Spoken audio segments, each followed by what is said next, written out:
अनेक वेळा पोलीस अधिकाऱ्यांकडे पाहून आपल्याला त्यांचे पद ओळखता येत नाही।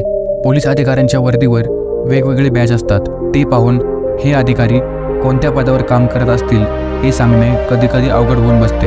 या व्हिडिओच्या माध्यमातून आम्ही तुम्हाला अधिकाऱ्यांची पदे कशी ओळखायची हे सांगणार आहोत। काही वेळा अधिकाऱ्यांची ओळख त्यांच्या वर्दीवर लावलेल्या स्टार्स किंवा बॅजद्वारे केली जाते। पोलीस विभागात अनेक पदे कार्यरत आहेत, परंतु सर्व पदांच्या वर्दीचा रंग एकच आहे, म्हणजे खाकी। अशा परिस्थितीत त्यांच्या वर्दीवर लागलेले स्टार्स आणि बॅजद्वारे त्यांची ओळख होते। हे व्हिडिओ जर तुम्ही पूर्ण बघितली तर काही सेकंदातच तुम्ही पोलीस अधिकाऱ्यांचा युनिफॉर्म पाहून त्यांचे पद ओळखू शकाल। या सर्व माहितीसाठी व्हिडिओ पूर्ण बघा आणि चॅनलवर नवीन असाल तर चॅनलला सबस्क्राईब करा। सर्वात पहिले पद आहे हवालदार। हवालदार हे पोलीस खात्यातील सुरुवातीचे पद असून प्रत्येक हवालदाराच्या युनिफॉर्मवर कोणताही बॅज किंवा स्टार नसतो। बॅज किंवा स्टार नसतानाही हे सर्वात महत्त्वाचे पद असून हवालदारालाही आपल्या वरिष्ठ अधिकाऱ्याप्रमाणेच कर्तव्य बजावावे लागते।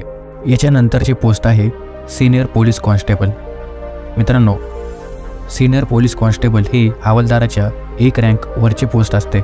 यांच्या वर्दीवर लाल रंगाच्या 2 पट्ट्या असतात, पण महाराष्ट्रातील पोलीस कॉन्स्टेबलच्या वर्दीवर काळ्या रंगाच्या पट्टीवर 2 पिवळे पट्टे असतात।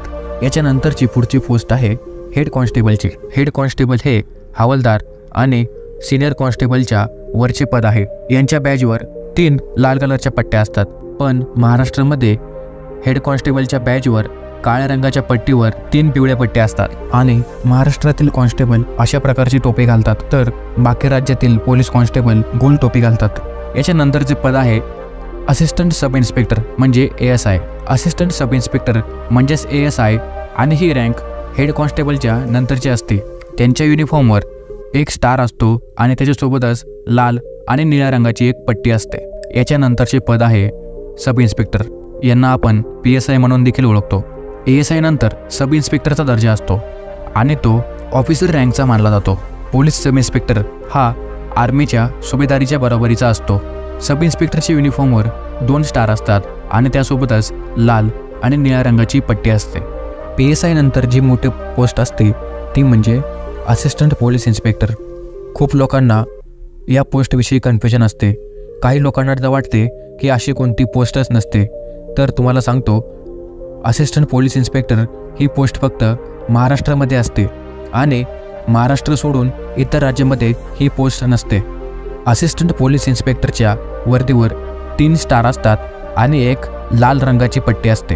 याच्यानंतरचे पद आहे इन्स्पेक्टरचे।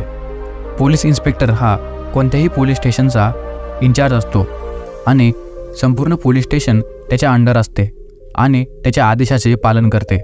इन्स्पेक्टर हे कोणत्याही पोलीस स्टेशनचे सर्वोच्च पद आहे। त्यांच्या युनिफॉर्मवर 3 स्टार आणि लाल आणि निळ्या रंगाची पट्टी असते। याचे पुढचे पद आहे डेप्युटी सुपरिटेंडंट ऑफ पोलीस म्हणजे DSP। पोलीस उपाध्यक्ष किंवा ज्यांना तुम्ही DSP म्हणून देखील ओळखता। DSP हा कोणत्याही राज्यातील पोलिसांचा प्रतिनिधी असतो, ज्यांच्या युनिफॉर्मवर खाकी रंगाचा बॅज असतो आणि ज्यावर कोणतीच पट्टी नसते आणि बॅजवर 3 स्टार असतात।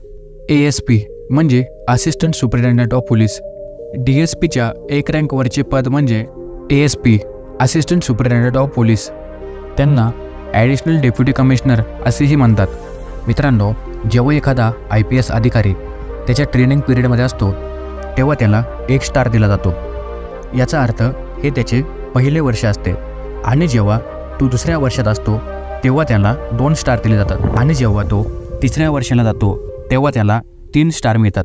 आता इथून पुढे IPS कॅडर चालू होते।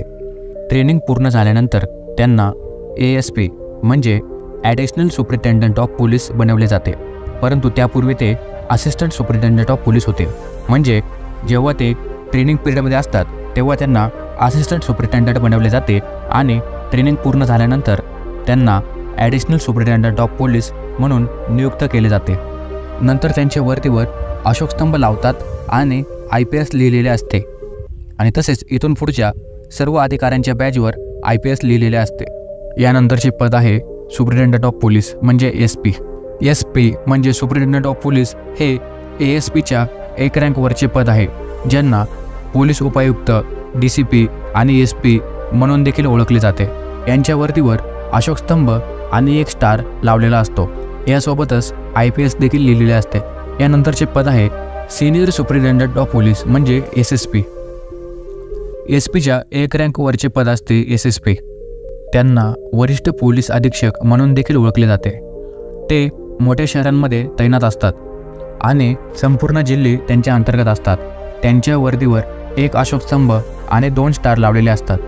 यासोबतच बॅजवर IPS लिहिलेले असते। याच्यानंतरचे पद आहे DIG म्हणजे deputy inspector general of police. त्यांना पोलीस महानिरीक्षक असेही म्हणतात।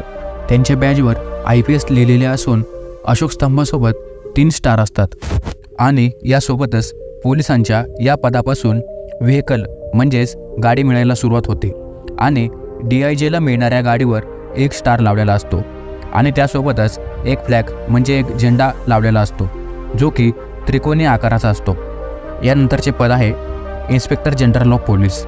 DIGच्या एक रँक वरचे पद म्हणजे इन्स्पेक्टर जनरल ऑफ पोलीस म्हणजेच IG। यांना पोलीस महानिरीक्षक या नावाने सुद्धा ओळखतात। यांच्या वर्दीवर एक तलवार आणि एक स्टार असतो आणि बॅजवर IPS लिहिलेले असते आणि IGला मिळणाऱ्या गाडीवर 2 स्टार लावलेले असतात आणि IGच्या गाडीवरचा झेंडा थोडा वेगळा असतो।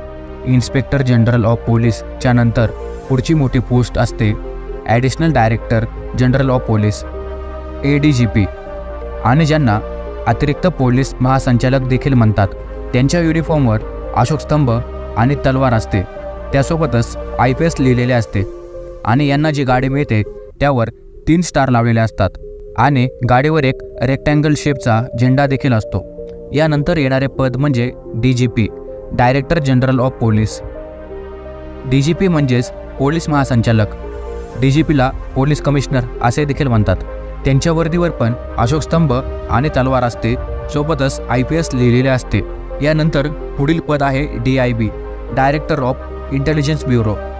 इंटेलिजन्स ब्युरोचे डायरेक्टर हे पद नसून एक रँक आहे। इंटेलिजन्स ब्युरोच्या डायरेक्टरची सॅलरी आणि स्टेटस हा गव्हर्नमेंट सेक्रेटरी एवढा असतो।